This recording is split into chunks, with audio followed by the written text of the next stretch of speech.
Hey guys, in this video I'm going to show you how we can create an array of objects in JavaScript. I have a class car and we have 3 car objects, car 1, car 2, car 3. Each car has a model, year, and color, as well as a drive method.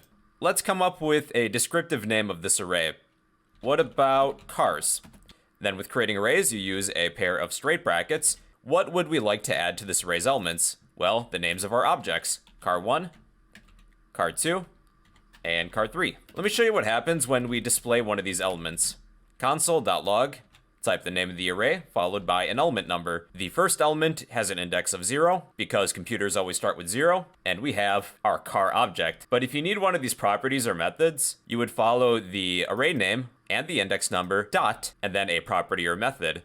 So at index 0 of our array cars, I would like to access the model property. The first element of this array has a model property of Mustang. If I were to repeat the process for cars at index of 1 and 2, those respective models are a Corvette and a Lambo. If you need to access a property or method of an object that's within an array, you type the array name, an index number, followed by dot, then a given property or method. Just for practice, let's invoke the drive method of each of these cars. So I would type the array name, an index number, follow it with a dot, then a property or method. I would like the element at index 0 within this array to use the drive method. Let me get rid of these lines. Okay, you drive the Mustang. Let's do that with the other elements, 1 and 2.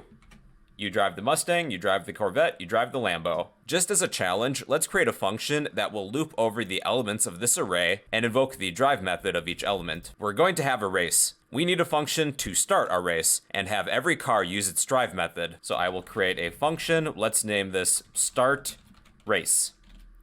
Say that we need to pass our array of objects as an argument.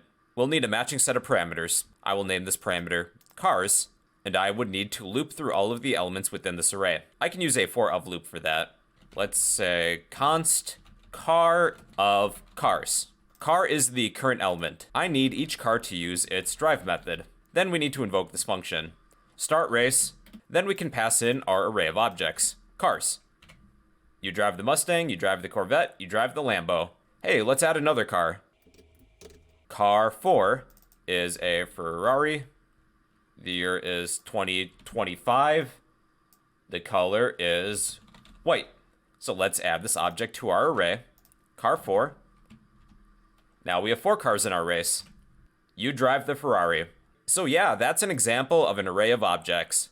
It's a useful programming technique because you can keep all objects organized within an array. So that's an array of objects. If you would like a copy of this code, I'll post this in the comment section down below. If you haven't already, please be sure you smash that like button, leave a random comment down below, and subscribe if you'd like to become a fellow bro.